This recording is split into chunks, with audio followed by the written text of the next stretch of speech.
Oi, eu sou a Karina e esse é o Naftalina Fresh. O episódio de hoje marca o 20º programa que está indo pro ar e com ele mais uma leva de assuntos diferentes que eu quis trazer para cá. Como eu falei alguns episódios atrás, em 2011 eu comecei meu primeiro blog e ele durou até 2017, tendo aí então 6 aninhos. Nele eu postei e comentei sobre muitas coisas que me inspiravam na época e entre elas estavam várias séries que eu curtia e que estava vendo naquele período. O programa de hoje marca o primeiro episódio onde eu pego um post antigo desses do meu antigo blog e transformo ele em uma conversa aqui no podcast. Então hoje eu vim falar sobre a série Unbreakable Kimmy Schmidt e também sobre o filme Kimmy vs Reverendo, que é um filme interativo ligado à série e que foi lançado como um especial para encerrar de vez a história de todos os personagens do universo da Kimmy. Vamos começar! Pois bem, eu resolvi falar sobre essa série que eu considero maravilhosa e divertida, mas também para falar sobre o quanto tu já tá perdendo tempo de não ter assistido ela ainda, então vamos começar agora. Unbreakable Kimmy Schmidt foi a primeira série que eu assisti na Netflix, só não foi a primeira coisa de todas porque eu assisti um documentário da Amy Winehouse antes. E num único dia eu vi toda a primeira temporada. São 13 episódios com pouco mais de 20 minutos. Conheci a Kimi e a história bizarra dela, que é a seguinte: ela foi mantida presa em um bunker por 15 anos, com mais 3 mulheres aleatórias. Lá elas recebiam regras de um reverendo fajuto que inventava umas leis muito absurdas sobre absolutamente tudo.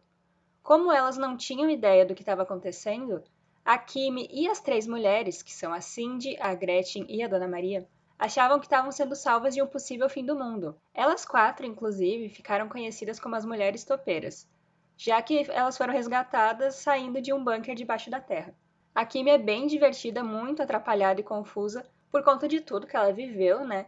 Mas não se tornou minha personagem favorita na série, não. Graças a Kimi, a gente é apresentado ao que eu chamei no post antigo de essa maravilhosidade do audiovisual em formas de personagem favorito. O Titus. Titus Andromedon. O Titus mora de aluguel em um dos apartamentos da Lillian, que é uma senhora muito louca e bem saudosista em relação ao bairro dela. Esse saudosismo todo da Lillian me irritava muitas vezes, com essa coisa de não querer que o bairro progrida e que ele não deixe de ser perigoso e sem recursos. Mas talvez isso me incomodasse tanto na Lillian porque eu também tenho dificuldade com mudanças. Reflexos, né?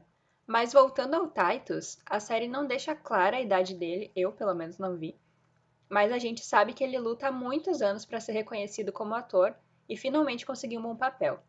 Isso me fez lembrar do Joey de Friends, enquanto eu escrevia essa parte do post na época. Enquanto ele não alcança o sucesso, acaba aceitando qualquer teste que aparece, o que não dá muito certo, mas sempre acaba com boas histórias pra gente acompanhar. Uma coisa interessante é que na série tu não vê a presença de nenhum palavrão. A galera pode ficar extremamente indignada em muitos momentos da história, mas acaba usando termos semelhantes para substituir os palavrões. Bem family friendly mesmo. Eu não tenho como falar de Unbreakable Kimmy Schmidt sem contar vários acontecimentos, e aí vai acabar perdendo a graça da coisa. Então, nesse episódio aqui, fica só registrado que eu sugiro fortemente que tu assista, porque é demais. É leve, é divertido, e tu fica com a música de abertura na cabeça para sempre. Acompanhar a história da Kimi e de todos os personagens foi muito legal para mim. Realmente me distraía durante todo o tempo em que eu assisti os episódios e também quando eu vi a quarta e última temporada, que saiu em 2019. Aí, em 2020, a gente foi presenteado com um especial, e eu também considero um spin-off da série, que é o Kimi versus Reverendo, onde a gente volta pro mundo da Kimi e ela tá prestes a se casar com o príncipe inglês Frederick, que é vivido pelo Daniel Radcliffe, o próprio Harry Potter. Esse é um filme interativo, então ao longo dele tu vai ter escolhas para fazer pelos personagens e isso vai mudando o ritmo que as coisas acontecem ou deixam de acontecer na história. Caso tu não decida em tempo, porque tem um tempo para clicar nas alternativas que tu quer, o filme escolhe sozinho e segue com o desenrolar da parada. Ali é possível tu decidir o tipo de vestido do casamento da Kimi, se o Titus vai ou não para a academia treinar antes de gravar as cenas de um filme, e várias outras escolhas, como abandonar um bebê no mercado ou ficar cuidando dele até que o pai maluco e descuidado volte para ficar com a criança. Pois é. Mas onde que entra, né, o reverendo doido nessa história? Afinal, o nome dele tá ali no título do filme até. Pois então, tudo muda quando a Kimi encontra na mochila que ela tinha no bunker um livro que não era dela.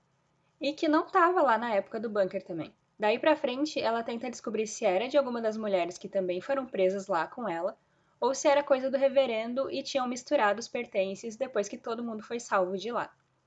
Ela visita ele na cadeia, onde ele já tá lá há 5 anos, e descobre que o bunker onde ela ficou não era o único, e que ele mantinha outras meninas presas também, em outros lugares. Então a gente viaja com a Kimi nessa busca de descobrir a partir do livro estranho onde que estão essas meninas e o que ela pode fazer para ajudar elas. Lembrando sempre que isso está acontecendo poucos dias antes dela se casar. Então ela perde o ensaio do casamento, a despedida de solteira dela é o noivo quem ocupa o lugar junto com a Lilian e a Cindy, que é uma das mulheres topeiras, né, e amiga da Kimi, já que ele tá tão sozinho quanto ela e ele também não teria amigos para passar por uma etapa pré-casamento com despedida de solteiro. Então ele ocupa o lugar dela na festa que seria só para ela. O filme dura 1h20, mas eu sugiro demais que tu volte depois de olhar a primeira vez e teste todas as opções de escolhas que vão surgindo na tela, porque é muito divertido ver o que acontece nos outros cenários. Em alguns momentos, até aparecem os personagens conversando contigo e julgando a escolha que tu fez. Tem cena até pro caso de tu decide pular a abertura do filme com a musiquinha que já era famosa na série. Vai por mim, é bem legal e vale a pena. Bom, por hoje é isso aí, é um episódio bem mais curtinho, só com a dica de uma série e por consequência de um filme que foi feito para finalizar direitinho essa série. Eu espero que vocês tenham curtido e que caso comecem a ver a história da Kimi e depois passem um tempo no especial interativo, me contem lá no Twitter o que vocês acharam, tá? Meu arroba é nostalgicarina. Eu sou a Karina e esse foi o Naftalina Fresh. Muito obrigada por ter ouvido e vocês me ouvem nos próximos episódios. Até mais! Tchau!